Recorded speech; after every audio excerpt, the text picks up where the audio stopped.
ಆತ್ಮೀಯ ಸ್ನೇಹಿತರೆ, ಈ ದಿನ ವೀರಲವ ಪದ್ಯ ಭಾಗದ ಪ್ರಶ್ನೋತ್ತರ ಹಾಗೆ ವ್ಯಾಕರಣ ಭಾಗ ನೋಡೋಣ. ಶ್ರೀರಾಮನು ಕೈಗೊಂಡ ಅಶ್ವಮೇಧದ ಕುದುರೆಯನ್ನ ಬಾಲಸಹಜ ಕುತೂಹಲದಿಂದ ಲವನು ಕಟ್ಟುತ್ತಾನೆ. ಆ ಸಂದರ್ಭದ ಕಾವ್ಯ ಸೊಬಗನ್ನು ಪರಿಚಯಿಸುವುದು ಇಲ್ಲಿನ ಆಶಯ. ವೀರಲವ ಕವಿ ಪರಿಚಯ. ಹೆಸರು ಲಕ್ಷ್ಮೀಶ. ಕಾಲ ಕ್ರಿಸ್ತಶಕ 1550. ಸ್ಥಳ ಚಿಕ್ಕಮಗಳೂರು ಜಿಲ್ಲೆ ಕಡೂರು ತಾಲೂಕು ದೇವನೂರು. ಬಿರುದು ಉಪಮಾಲೋಲ. ಕರ್ನಾಟಕ ವಿಚೂತವನ ಚೈತ್ರ. ಆಕಾರ ಗ್ರಂಥ ಜೈಮಿನಿ ಭಾರತ. ಕೊಟ್ಟಿರುವ ಪ್ರಶ್ನೆಗಳಿಗೆ ಒಂದೊಂದು ವಾಕ್ಯದಲ್ಲಿ ಉತ್ತರಿಸಿ. ಜೈಮಿನಿ ಭಾರತ ಕಾವ್ಯವನ್ನ ಬರೆದ ಕವಿ ಯಾರು? ಜೈಮಿನಿ ಭಾರತ ಕಾವ್ಯವನ್ನು ಬರೆದ ಕವಿ ಲಕ್ಷ್ಮೀಶ. ಯಜ್ಞಾಶ್ವವನ್ನ ಕಟ್ಟಿದವರು ಯಾರು? ಯಜ್ಞಾಶ್ವವನ್ನು ಕಟ್ಟಿದವರು ಲವ. ಕುದುರೆಯನ್ನು ಲವನು ಯಾವುದರಿಂದ ಕಟ್ಟಿದನು? ಕುದುರೆಯನ್ನು ಲವನು ತನ್ನ ಉತ್ತರೀಯದಿಂದ ಕಟ್ಟಿದನು. ಮುನಿಸುತರು ಹೆದರಲು ಕಾರಣವೇನು? ಅರಸರ ಕುದುರೆಯನ್ನ ಕಟ್ಟಿದರೆ ಅವರು ತಮಗೆ ಹೊಡೆಯುತ್ತಾರೆಂದು ಮುನಿಸುತರು ಹೆದರಿದರು.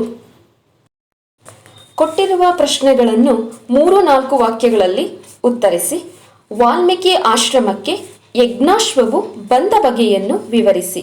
ರಾಮನು ಅಶ್ವಮೇಧ ಯಾಗವನ್ನು ಕೈಗೊಂಡು ಅರ್ಚಿಸಿದ ಕುದುರೆಯನ್ನು ಬಿಟ್ಟು ಅದರ ಬೆಂಗಾವಲಿಗೆ ಶತ್ರುಘ್ನನನ್ನು ಕಳುಹಿಸುತ್ತಾನೆ. ರಾಮನ ಹೆಸರನ್ನ ಕೇಳಿದ ಪರಾಕ್ರಮಿ ರಾಜರು ಹೆದರಿ ಕಪ್ಪ ಕಾಣಿಕೆ ನೀಡಿ ಯಜ್ಞಾಶ್ವವನ್ನು ಕಟ್ಟದೆ ಅದಕ್ಕೆ ನಮಿಸುತ್ತಿರಲು ಆ ಯಜ್ಞಾಶ್ವವು ದೇಶ ಪಟ್ಟಣ ವನಗಳನ್ನು ಸುತ್ತಾಡುತ್ತಾ ವಾಲ್ಮೀಕಿ ಆಶ್ರಮಕ್ಕೆ ಬಂದು ಸೇರಿತು. ಯಜ್ಞಾಶ್ವದ ಹಣೆಯಲ್ಲಿದ್ದ ಪಟ್ಟಿಯಲ್ಲಿ ಏನೆಂದು ಬರೆಯಲಾಗಿತ್ತು? ಯಜ್ಞಾಶ್ವದ ಹಣೆಯಲ್ಲಿದ್ದ ಪಟ್ಟಿಯಲ್ಲಿ ಈ ಭೂಮಿಯ ಮೇಲೆ ಕೌಸಲ್ಯೆಯ ಮಗನಾದ ರಾಮನೊಬ್ಬನೇ ವೀರನು. ಇದು ಅವನ ಯಜ್ಞದ ಕುದುರೆ. ಇದನ್ನು ಎದುರಿಸಲು ಸಮರ್ಥರಾದವರು ಯಾರಾದರೂ ಇದ್ದರೆ ಇದನ್ನು ಕಟ್ಟಲಿ ಎಂಬುದಾಗಿ ಬರೆದಿತ್ತು. ಕುದುರೆಯನ್ನು ಕಟ್ಟುವ ವಿಚಾರದಲ್ಲಿ ಮುನಿಸುತರಿಗೂ ಲವನಿಗೂ ನಡೆದ ಸಂವಾದವನ್ನು ಬರೆಯಿರಿ. ಲವನು ಆಶ್ರಮ ಪ್ರವೇಶಿಸಿದ ಯಜ್ಞಾಶ್ವವನ್ನು ತನ್ನ ಉತ್ತರೀಯದಿಂದ ಬಾಳೆಯ ಗಿಡಕ್ಕೆ ಕಟ್ಟಲು ಮುಂದಾದಾಗ ಅದನ್ನು ಕಂಡ ಋಷಿಕುಮಾರರು ಹೆದರಿದರು. ಬೇಡ ಬೇಡ, ಕುದುರೆಯನ್ನ ಬಂಧಿಸಬೇಡ, ಅರಸರ ಕುದುರೆ ಅದು, ಬಿಟ್ಟು ಬಿಡು, ಇಲ್ಲವಾದರೆ ಅವರು ಬಂದು ನಮಗೆ ಹೊಡೆಯುತ್ತಾರೆ ಎಂದರು. ಆಗ ಲವನು ನಗುತ್ತಾ, ನೀವು ಬ್ರಾಹ್ಮಣರ ಮಕ್ಕಳು ಹೆದರುತ್ತೀರಿ, ಜಾನಕಿಯ ಮಗನಾದ ನಾನು ಹೆದರುತ್ತೇನೆಯೇ? ನೀವೆಲ್ಲರೂ ಇಲ್ಲಿಂದ ಹೊರಟು ಹೋಗಿ ಎಂದು ಹೇಳಿದನು. ಕೊಟ್ಟಿರುವ ಪ್ರಶ್ನೆಗಳಿಗೆ 8-10 ವಾಕ್ಯಗಳಲ್ಲಿ ಉತ್ತರಿಸಿರಿ. ಲವನು ಯಜ್ಞಾಶ್ವವನ್ನು ಕಟ್ಟಲು ಕಾರಣವೇನು? ಶ್ರೀರಾಮನು ಮಹರ್ಷಿಗಳ ಆದೇಶದಂತೆ ಅಶ್ವಮೇಧ ಯಾಗವನ್ನು ಕೈಗೊಂಡು ಅಶ್ವಕ್ಕೆ ಅರ್ಚಿಸಿ ಅದರ ಬೆಂಗಾವಲಿಗೆ ಶತ್ರುಘ್ನನನ್ನು ಕಳುಹಿಸುತ್ತಾನೆ. ಪರಾಕ್ರಮಿ ಎನಿಸಿದ ರಾಜರು ಅದು ರಾಮನ ಕುದುರೆ ಎಂದು ತಿಳಿದು ಅದಕ್ಕೆ ನಮಿಸುತ್ತಿರಲು ಆ ಕುದುರೆಯು ನಾಡು ದೇಶಗಳನ್ನೆಲ್ಲ ಸುತ್ತುತ್ತಾ ವಾಲ್ಮೀಕಿ ಆಶ್ರಮಕ್ಕೆ ಬರುತ್ತದೆ. ಆಶ್ರಮಕ್ಕೆ ಬಂದು ಹೂದೋಟವನ್ನೆಲ್ಲ ತುಳಿಯುತ್ತಿದ್ದ ಆ ಕುದುರೆಯನ್ನು ಲವನು ನೋಡಿ ಮೊದಲು ಆಶ್ಚರ್ಯಪಟ್ಟನು. ನಂತರ ಅದರ ಹಣೆಯ ಮೇಲಿನ ಫಲಕದಲ್ಲಿ ಬರೆದುದನ್ನು ಓದಿದಾಗ ಅದು ರಾಮನ ಅಶ್ವಮೇಧದ ಕುದುರೆ ಎಂದು ವೀರರಾದವರು ಕಟ್ಟಬಹುದು ಎಂಬುದಾಗಿ ಬರೆದುದನ್ನು ಓದಿ ಕುಪಿತಗೊಂಡು ತನ್ನ ಉತ್ತರೀಯದಿಂದ ಕುದುರೆಯನ್ನು ಕಟ್ಟಿ ಆತನ ಗರ್ವವನ್ನ ಬಿಡಿಸದಿದ್ದೊಡೆ ನನ್ನ ತಾಯಿಯನ್ನು ಜನರು ಬಂಜೆ ಎನ್ನುವುದಿಲ್ಲವೇ ಎನ್ನುತ್ತಾ ಕುದುರೆಯನ್ನು ಬಾಳೆಯ ಗಿಡವೊಂದಕ್ಕೆ ಬಿಗಿದನು. ಲವನ ಸ್ವಾಭಿಮಾನದ ಗುಣ, ತನ್ನ ಶೌರ್ಯದ ಮೇಲೆ ಇದ್ದ ನಂಬಿಕೆ, ತನ್ನ ಮಾತೆಯಾದ ಸೀತೆಯ ಮೇಲಿನ ಗೌರವದಿಂದ ರಾಮನ ಗರ್ವವನ್ನು ಅಳಿಸಬೇಕೆಂದು ಕ್ರೋಧಗೊಂಡು ಯಜ್ಞಾಶ್ವವನ್ನು ಕಟ್ಟಿದನು. ಲವನ ನಡವಳಿಕೆ ಮೆಚ್ಚುಗೆಯಾಯಿತೆ ಏಕೆ? ಲವನ ನಡವಳಿಕೆ ಎಲ್ಲರಿಗೂ ಮೆಚ್ಚುಗೆಯಾಗುವಂತಹುದು. ಬಾಲ್ಯದಲ್ಲಿಯೇ ಆತನ ಸ್ವಾಭಿಮಾನ, ವಿರೋಚಿತ ಮಾತುಗಳು, ಆತನ ಶೌರ್ಯ, ಕ್ಷತ್ರಿಯ ಗುಣ, ತನ್ನ ತಾಯಿಯ ಬಗ್ಗೆ ಇದ್ದ ಗೌರವ ಎಂತಹವರನ್ನು ಬೆರಗುಗೊಳಿಸುತ್ತದೆ. ವಾಲ್ಮೀಕಿ ವರುಣನ ಆಹ್ವಾನಕ್ಕೆಂದು ಹೋದ ಸಮಯದಲ್ಲಿ ಆಶ್ರಮದ ಸುಂದರ ಉದ್ಯಾನವನವನ್ನು ನೋಡಿಕೊಳ್ಳುವ ಜವಾಬ್ದಾರಿ ಲವನದ್ದಾಗಿರುತ್ತದೆ. ಇದೇ ಸಮಯದಲ್ಲಿ ಶ್ರೀರಾಮನ ಯಜ್ಞಾಶ್ವವು ವಾಲ್ಮೀಕಿ ಆಶ್ರಮದೊಳಕ್ಕೆ ನುಗ್ಗಿ ಗರಿಕೆ ಹುಲ್ಲು ಮೇಯುತ್ತಿರುವುದನ್ನು ಕಂಡಾಗ ಲವನಿಗೆ ಆಶ್ಚರ್ಯ ಹಾಗೂ ಕೋಪ ಬರುವುದು. ಮುನಿಕುಮಾರರೊಡನೆ ಕುದುರೆಯ ಬಳಿ ಬಂದು ನೋಡಲು ಅದರ ಹಣೆಯ ಮೇಲಿನ ಫಲಕದಲ್ಲಿ ಬರೆದ ಲೇಖನವನ್ನ ಓದಿಲ್ಲವನು ಮತ್ತಷ್ಟು ಕೋಪಗೊಳ್ಳುವುದು ಸಹಜವಾಗೇ ಇತ್ತು. ಏಕೆಂದರೆ ರಾಮನಷ್ಟೇ ಶೌರ್ಯದ ಗುಣ ಆತನಲ್ಲಿ ರಕ್ತಗತವಾಗಿ ಬಂದಿತ್ತು. ಅಲ್ಲದೆ ಸೀತಾಮಾತೆಯ ಸನ್ನಡತೆ, ಋಷಿಗಳ ಆಶೀರ್ವಾದ, ಸಕಲ ಶಾಸ್ತ್ರಗಳ ಅರಿವು, ಸಮಯಕ್ಕೆ ತಕ್ಕ ಸದಾಲೋಚನೆಗಳು ಬಾಲಕನಾದ ಲವನಲ್ಲಿ ಕಾಣಬರುತ್ತಿತ್ತು. ಮುನಿಕುಮಾರರೊಡನೆ ನಡೆದ ಸಂವಾದದಿಂದ ಆತನ ವಿರೋಚಿತ ಗುಣಗಳು ಮನದಟ್ಟಾಗುತ್ತವೆ.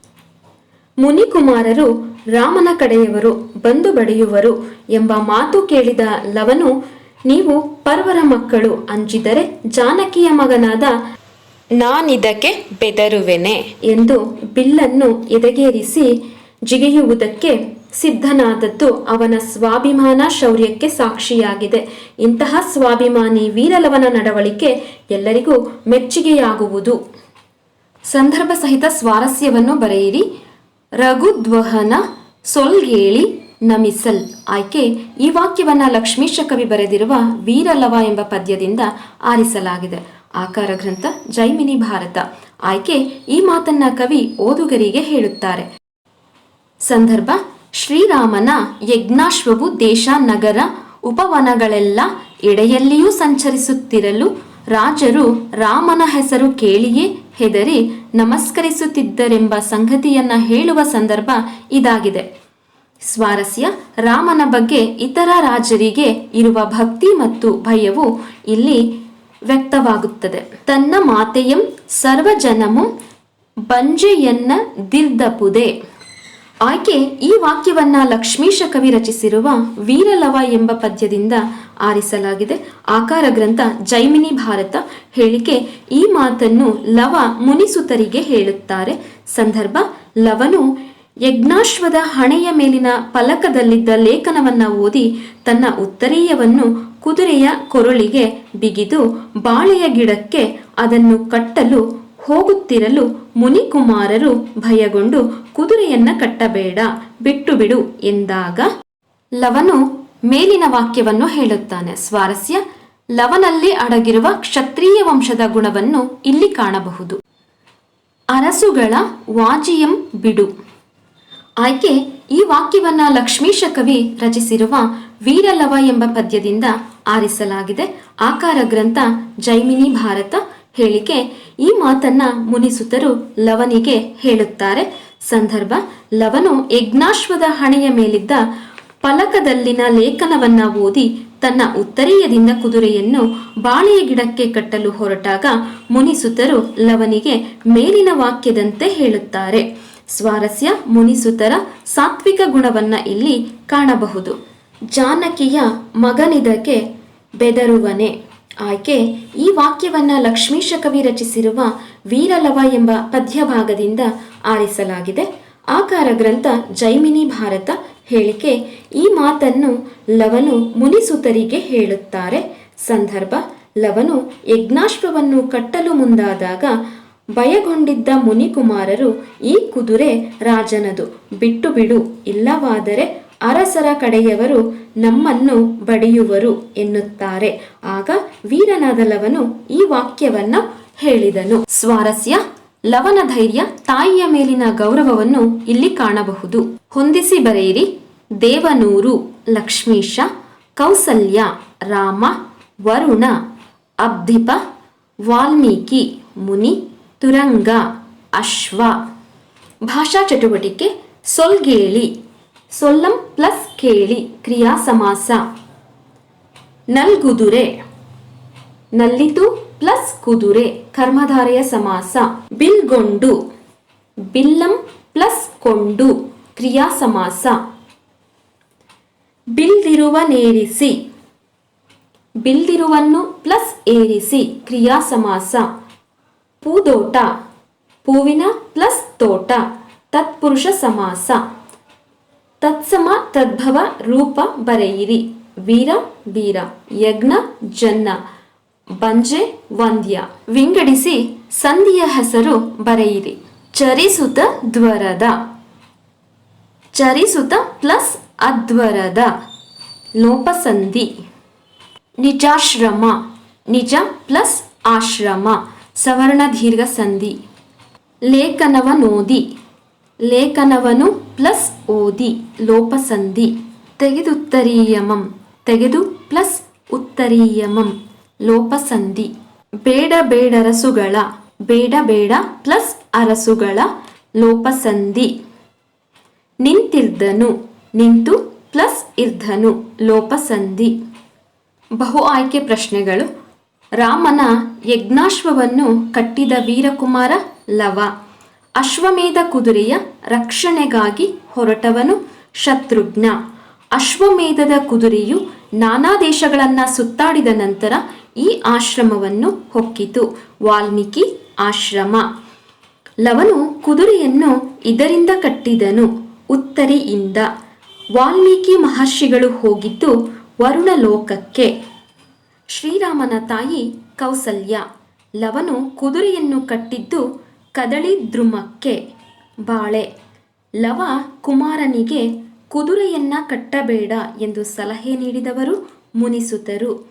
ಕುಶಲವರ ಗುರುಗಳು ಯಾರು? ವಾಲ್ಮೀಕಿ. ಕ್ಷತ್ರಿಯ ಗುಣವುಳ್ಳ ರಕ್ತ ಯಾರ ದೇಹದಲ್ಲಿ ಹರಿಯುತ್ತಿತ್ತು? ಲವನ ದೇಹದಲ್ಲಿ.